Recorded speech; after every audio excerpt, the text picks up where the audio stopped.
as much as you might love the person, as shiny as the object may be, as sexy as a woman might be, if you're a man and you're only settling for her looks, you're a fucking coward.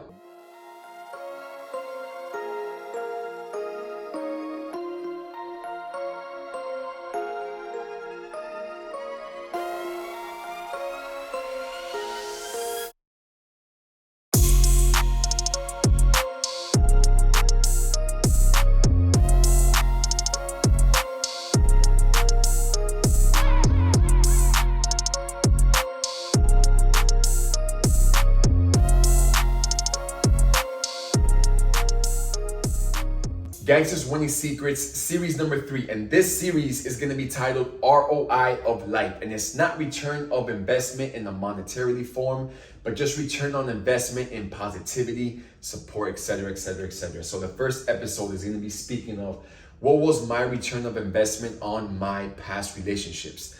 When you're in a relationship, there is always going to be reciprocation, and it might not be paid in the same form, right? As a man supposed to support the household, the woman is supposed to hold it down. So you have to really think about what return are you getting in your investment? If you're investing time, if you're investing patience, energy, money, right? Money, yes, can be considered part of this return of investment formula that I'm speaking about. What are you getting in return? Are you getting peace back? Are you getting love back? Are you getting like safety back? Is your woman your rock? Is she your backbone? Is your man your support system, your confidant? Right? There has to be an equal reciprocation of return on what you're investing. It might not be the same form, again, but there has to be an even reciprocation of whatever it is that you're investing and getting back. So think about, and what I've learned from my past relationships, right? And I'm not going to speak on one in particular. There are so many where I was investing shit that just couldn't be paid back, right? My expectations for what I was expecting in return were so fucking immature. And if I am the type where I'm like, okay, you know what? I hold down the house. I protect the house. You're going to be okay. You don't have to worry about, no one ever doing this. I just need you to ride for me. That's unrealistic. So in one of my earlier relationships, all I was expecting was to make me feel safe at home. I didn't want to come into my house and feel any type of negative energy. And again, I thrived in negative. This was my fucking stomping grounds, was all negative, right? But I didn't want to come home to that. So just because I wasn't being reciprocated, me like an idiot, I chose the streets over the relationship. And again, this was my immature way of thinking, right?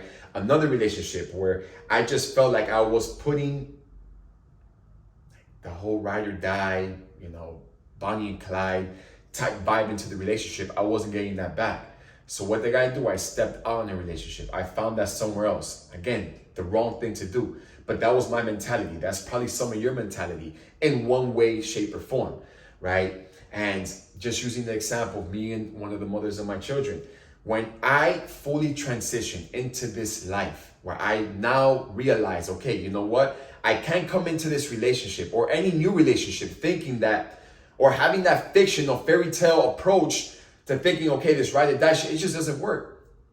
There is no relationship where that's ever going to be reciprocated in a healthy form. So coming home from prison, I got back with the mother of my son, and there was already so much damage that had been done, it just couldn't work, right? But I was investing my time, my energy, understanding how, she felt for everything I've done, and it wasn't being reciprocated. So I walked out. Nobody knows that. I had to walk out of that relationship. Not saying that I was right, not saying that I was wrong, but it just wasn't right, period, right? Same thing in my current relationship. Just because I am the provider, just because I am the protector, doesn't mean that Kat can be the one to make me feel good when I come home, right? And we're both very clear on this. If I am taking her away from her goals, if she's taking me away from my vision, because our vision involves impact, a lot of impact in a lot of lives, right? That reciprocation, that energy exchange, if it's not there, we're fucked. The house is not going to be right. So if I am protecting, if I am providing, she's holding the house down, she's, keeping me alive, she's supposed to be my backbone. Doesn't matter how good my sex life can be. Doesn't matter how good the time that I have with her can be. Doesn't matter how good the food on my plate might taste, right? If my energy or my peace is being robbed from me, all right, I'm going to walk out. And same thing, vice versa with her. She needs to walk out of that as well. I cannot bring anything from my past relationships, same for her, into this and fuck up what we're trying to build here, right? Same thing for you guys. Whatever you're being, and let me make this very clear. Again, what I'm able to invest in, she might not be able to invest in the same form. Same thing goes for you. If you're good at one thing, if you're the person who holds the house down and you're the man, right? And the woman is the one providing, which shouldn't be that way, right? But let's just say in a very temporary time, right? Because we live in crazy fucking times right now. You better emphasize on what the fuck you're good at and still work on what you're not bad at, or what you are bad at. Speaking on men, if you're not the one providing, but you're the one taking care of the kids, you're the one holding the house down, that does not mean that you need to stop being that you need to be a fucking deadbeat. You need to work on still providing. You need to work on any other source of income. You need to work on building a craft. You need to fucking work on that. That's not what men do. All right? Flip side now with women. If the woman is the one who is providing, and again, this is just old-fashioned way of thinking, and I'm speaking hypothetically.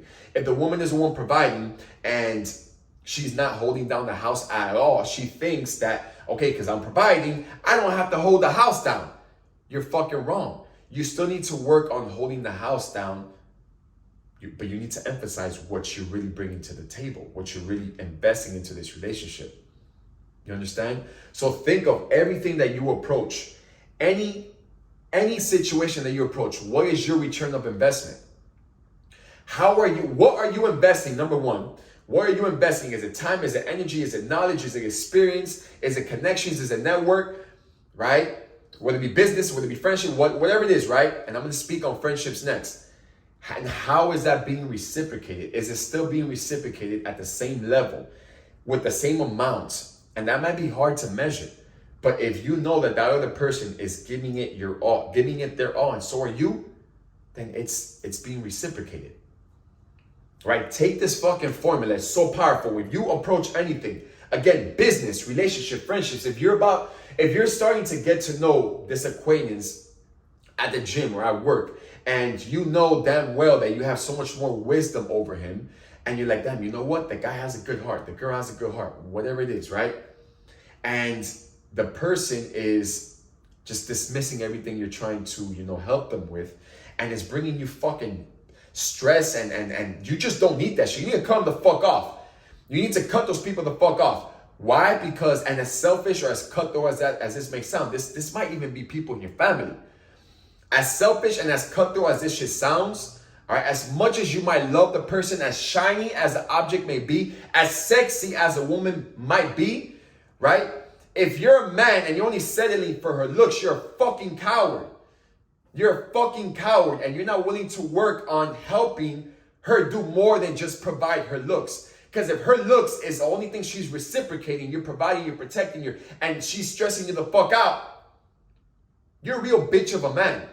You don't have balls enough to really call her out on her shit and help her improve her fucking life. But you're sticking around because she's a nice piece of ass when you come home. Is that, and I know how this feels. Think about how stressful, how high maintenance a relationship like that really is.